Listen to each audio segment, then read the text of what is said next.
who you are. You know who you are. Your healing's on its way. Yes, yes, darling. Okay, so thank you, everybody. We have now completed our morning session and our mid morning session. We had some amazing speakers, and this was all about men. This was our Men Business Empowerment series, and I have to say the men have stepped up. We had some great authors all through the morning. These videos will be available to you. I will be sharing the link with you. I will also make sure that all of you get each other's contacts. I know I don't do a very good job with that, but I'm going to get better with that so that y'all can start communicating with one another post event until our next conference, July the 22nd. So, my name is Elizabeth Claire Brewington, and this is Elton Brewington, and we are your hosts tonight. We are with Brightside Global Trade TV, and we also have an event management company where we bring people together. We believe that there is power in building a community when we all come together. So our purpose in life is to promote business, jobs, and we have a lot of authors that are here to empower you. This is Mhm. the afternoon session. Our moderator is Elton Brewington, and he will introduce everybody. But let me just go through a few housekeeping. We want you to subscribe so that we can keep in touch with you and invite you to our future events. Please stay muted because when the speaker is speaking, it is very distracting when we have a noise in the background. So we ask you to all mute. Please try and sit up and turn your videos on. This is a broadcast. We are recording you and we are broadcasting. If you're shy and you don't want to be broadcasted, turn your video off. But sit upright, look great, smile, encourage our speakers, and we have a wonderful afternoon session. We also have Oline, who's here, who's going to be presenting to you and whole presentation on aloe vera. We have Carol Brown, who's going to tell you all about your skin and how to look gorgeous. And we have Donna Four, who will come back again in the afternoon and tell you a little bit about life insurance, long-term care, why it's so important to make that investment. We talked about health. And then we have some fabulous authors that Elton will introduce you to. We have Grover Jackson, who will talk to you about his life story with his siblings and his fantastic book. We have a fiction author, Neil Owens, who's been with us all day today. So thank you so much, Neil. And his book is eerie and suspenseful and provoking and controversial, and he's going to give us some great insights. And then we also have Lester Patrick, who's also written a controversial book, and it's his autobiography. And we have quite a few people here. We have Bill Peekney, who was here this morning with Two Climates, John Bailey, who talked to us about ROI, and some new people. So now I'll give you over to Elton Brewington. Oh yeah! It's good to see you all this afternoon. Thank you. We merged right in from the late morning to the afternoon, and I thank you all for participating, contributing, and being a part of these live discussions. We've got a full afternoon schedule and some great comments and descriptions. But I want to share this simple story with you, and I'll never forget it. Some things in your life you'll never forget. My cousin, one of my favorite cousins, he was a lot older than me, but one of the brightest minds I've ever met.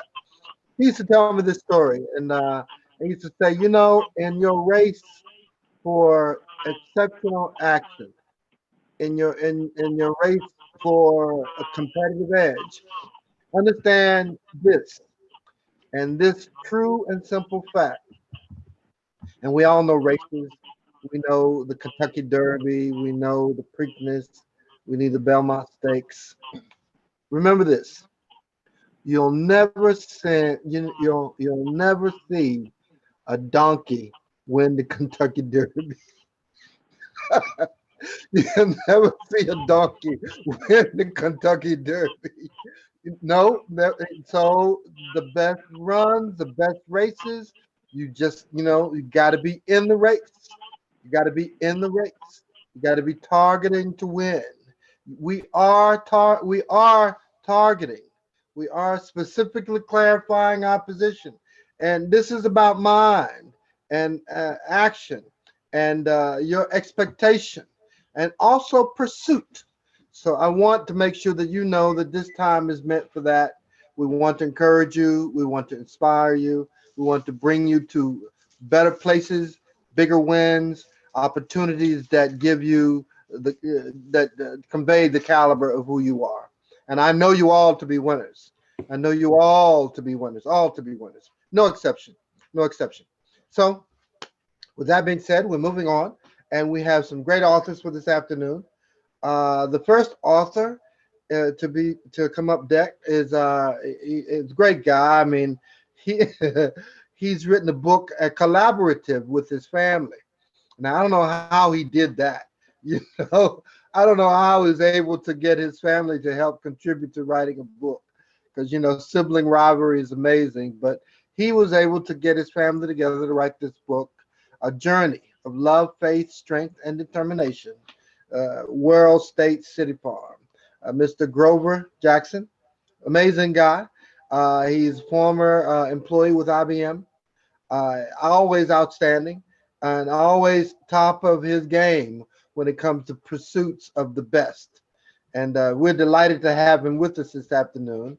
And he said the book took him quite a while to write, but we're happy he's here with us. Mr. Grover Jackson, please, thank you for joining us. It's your time. Very good. Thank you for inviting me, and thank you for allowing me to share. The book, as you indicated, is really about my family. I started writing the book as a person, just my own story, and being a sales guy. By the way, my background is finance, but I learned later on or earlier on that I was better at people than just looking at numbers and challenging numbers. So anyway, I started writing the book, and maybe about 200 pages into it, I decided that's a little bit selfish on my part. So why not invite my siblings? By the way, there were 14 of us, but only 8 of us alive today. They invite the 8 to participate, or the 7 to participate, and most of them didn't have any interest. But being a sales guy, being number 8 in birth order, I learned how to negotiate. And of course, in my corporate career, I learned how to negotiate as well. And I did it with smile and a little bit of humor. And eventually I got all 7 to agree. I have a 91-year-old sister who had no interest and couldn't remember anything, according to her. So we used a little bit of psychology on her as well, with her, with my sibling number 2, who is almost 90 herself. So we played jokes and a little bit of humor and got her to participate. And of course, we helped along the way by sharing some things that she couldn't remember, and then put them to her mind and let her share what she thought about it. Uh, my youngest sibling, who is 24 years younger than the oldest sibling, and they're both still alive, had no interest whatsoever. She's very, very serious in her pursuit of life and her just a person. She's very serious. In fact, when she's in high school, she wanted to be a nun. And then, of course, as she got educated, she went to college. She had to change the plan, and then she became an executive in the telecommunication industry. So anyway, she got her to sort of start editing my writing, which she didn't like some of the words I used, so therefore she neutralized most of them. But by doing so, there was a little bit of psychology there to get her interested, and eventually it got her to write her story. And so all together, we wrote stories for all 14 of us, and some of them are post, they're deceased, but we wrote together what we thought of them and what their view of life was all about. So I started, my sister number, I guess you call it number 5, I started the ancestry search probably 15, 20 years ago, because she was a historian in terms of really wanting to know where the family came from and where they derived from, and basically anything that she could find out about them. At that time, I had no interest in ancestry or even writing anything. So, but after she did her research and shared it with the family, not just my immediate family, but the extended family, cousins and second cousins and down the line, I became interested. And so I did a little bit of research myself and just trying to find out, or just details. And doing so, I discovered, she discovered, and I did a little bit more research to find out, my mother's great-great-grandfather was found not more than miles from where we were born. And when I say found, where he grew up, he was a slave.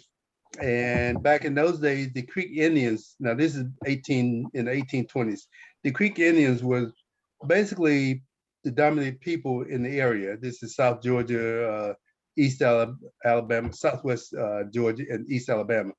But back in the Andrew Jackson days, who was the president, they it was a state and they had state rights. So the state had determined that the Creek Indians could live on the land, which they had lived on for hundreds and hundreds of years before, but they could not own title to the land. And as a result, the Creek Indians did not like it. And so they sort of rose up. And you heard the saying, if the creek doesn't rise, and basically I would attest to that where that came from. The settlers were saying that we'll see you tomorrow if the creek doesn't rise. I mean, they was talking about the Creek Indians doesn't attack. And what happened in 1828 or thereabout, the Creek Indians attacked the plantation. We call it the Shepherd's Quarter. And Dr. Shepherd, who was a medical doctor, retreated to the county courthouse with his family and his slaves.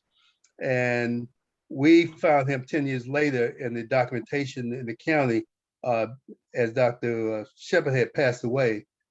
His property was being appraised, and in that property mix was a young mulatto person, 10 years old, was my great-great-grandfather, and he was valued at the time $450. And that's where we started from, and we went from there. As a result of that, we tried to chase down my father's side of the family, and we don't have a whole lot about his parents, great-grandparents. We do know his family migrated from Coffee County, which is in middle of Georgia, towards Savannah area, over to Minnow Creek, which is now, we call it Omaha, Georgia, which is on the Chattahoochee, maybe 30 miles from Columbus, Georgia, on the southwest side of the Chattahoochee. But as a result of that, I wrote a lot of stuff using my imagination because we didn't have a whole lot about him. To go from Coffee County to Stewart County, which is the county named after Daniel Stewart, who was a Revolutionary general, and his great-grandfather, Theodore Roosevelt, he was great-grandfather of Theodore Roosevelt. But to make the long story short, he defended the area and brought peace back for the settlers. But my father's family migrated 146 miles to Stewart County. Now, how they got there, I have no clue, because 146 miles walking and no public transportation. There was no Trailway, there was no Greyhound, and there was no Uber back in those days, unless you know something I don't know. But anyway, to make a long story short, they ended up in Stewart County. Now, I surmise they wind up there and stopped there because, as I say in the book, there was no Moses to separate the Chattahoochee, so therefore they did not cross over to the state of Alabama. Now, whether that's true or false, I don't know, but that's my story and I'm sticking to it. We also did some further research and just about the county itself. Stewart County, as I indicated, was named after, I didn't say it, but it was named after General Stewart, who was a revolutionary. So was Fort Stewart down in Savannah, the military base. So my dad and mom, of course, they got married, and the genealogy, as we know it, birthed 14 kids, and we know each other, we knew each other, we lived together. In fact, I write a story in the book where 12 of us lived in a 2-room shack. I would never call it a house, and there's some pictures in the book of what the shack looked like, but it was not a house, not by our standard of today. And a lot of funny stories that I write, how we, when the winter came, how we had to patch up the house or the place with dirt, and I have a picture of the Providence Canyon, which is a state park. It was it's famous for its colors and also dirt. And so we used to go there and get the white dirt, which I guess is a form of clay, and mix it with water and whitewash the walls. And so that's how we got the colors in the house and whatnot. Hey, it worked, and it spruced things up compared to having to go out and buy white paint, or any color paint that you don't have money for. And now remember, we are dirt farmers, and with all the kids.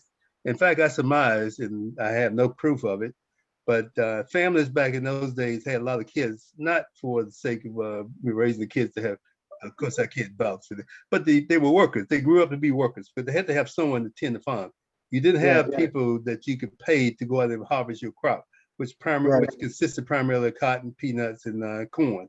Corn was for your personal consumption and for animals' consumption. And when I say consumption, we used corn. We go to the corn mill and have it grounded up in the mill, and of course we use that to make various dishes, food, bread. The flour we had to buy that was made for wheat and whatnot. So there was no local um, uh, place that you can take wheat, and we didn't grow wheat, so therefore that was out of the question. But to make a long story short, we traced our great great grandparents on my mom's side and also on my dad's mother's side, and I knew most of them today. And in fact, I have some funny stories in the book that my mother told us when we visited people's houses back in the day. By the way, any adult that lived in the neighborhood, if you did anything wrong, they had the right to spank you. They didn't spank you. They actually give you a good licking on your backside that you felt and you knew about it and you remembered. Um, Mhm. but my on my father's side, his oldest sister, his middle sister, and several others that I knew dipped snuff. And my mom told us never to eat at anyone's house, number one, without permission. And she never dipped snuff or any kind of habit. But we learned that don't eat at people's houses that dip snuff.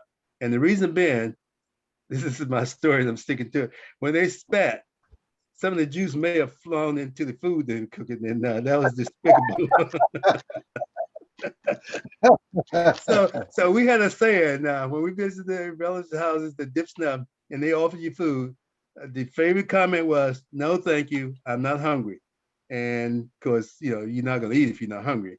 And the other, "No, thank you," we're just being polite. But we never ate at anyone's house to dip snuff because I just could not imagine eating food that someone had spit in this particular snuff. But you could tell when the snuff dipper had been around because they had brown spots all around the house and on the ground. And inside the house, they had a 16-ounce cup that they would be cooking or whatever they're doing, and they just spit into the cup. You know what I'm saying? And we laugh as siblings now about how we used to, make up stories about whatever the reason was. At church, they had, maybe quarterly, they had family dinner at church, and they had big spreads, all kind of cakes, pies, fried chicken, whatever you want to, you see at these get-togethers at church. But we had to know whose food was on that table because if it was a snuff dipper, we were not going to partake, and we did not. But anyway, we laugh and joke about all that. So as the siblings grew, of course, I was not. They were the oldest one, but their stories they were treated a little bit different than we were. I guess as my mom had more and more kids, she had more and more to do, and so she got a little bit more liberal with them in terms of discipline.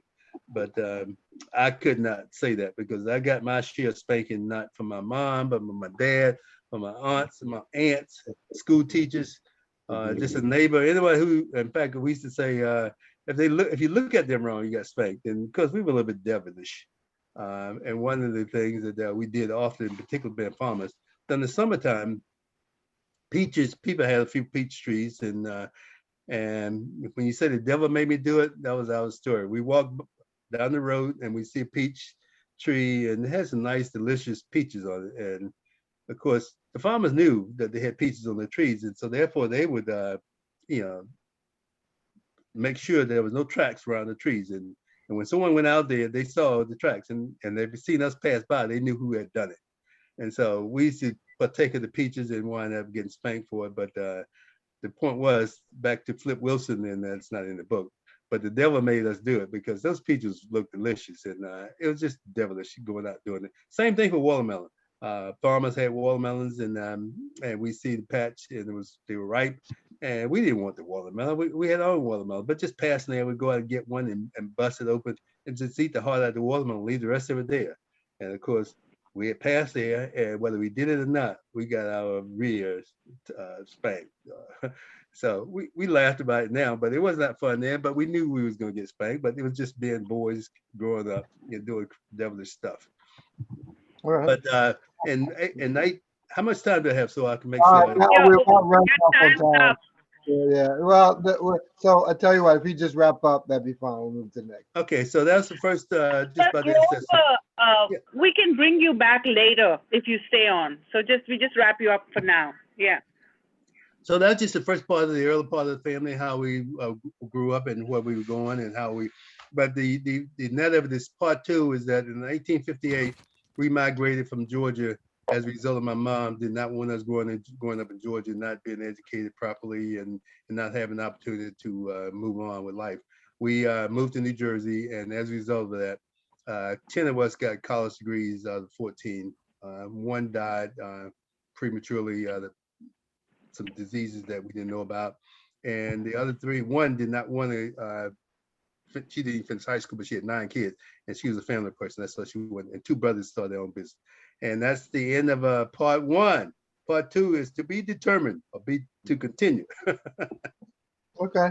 Very good, Grover. Really appreciate that. Your comments, I mean, wow, just made me remember my parents, my grandparents, and that kind of thing. And we want to thank you for that. And you can come back later. And I want to take a drawing here now for who gets Rover's book. Okay. All right. Dun, dun, dun, dun, dun, dun, dun, dun. The book goes to Grover. Miss Carol Brown. Miss Carol Brown. Miss Carol Brown gets goes. Hey. Yeah. Very good, very good. Carol on. She's been on all morning. Yeah. Very good. Carol Brown Carl, you're gets. going to enjoy the book. I promise you. It's a good book. I mean, I didn't even touch the surface. You got to read it. I'm Very looking good. forward to it. Yes, you made me laugh when you said about someone who's chewed tobacco. Yeah, because it's like, when families get together, they want to know who made the potato salad. They ask those questions like, who made the potato No, salad? my grandmother's Yes. favorite snuff was Sweet Lala. She had a favorite snuff, Sweet Lala. That was my grandmother. She loved that. I don't know, but I ate it. I ate my grandparents, and they loved it stuff. So how about that? Awesome. Thank you, Grover. Thank you for that. Thank you. Okay, coming up next, we are delighted to have on the line from all the way from Kenya, Mr. James Macau. He's a travel tourist director, and he conducts tours to Mount Kilimanjaro. And James and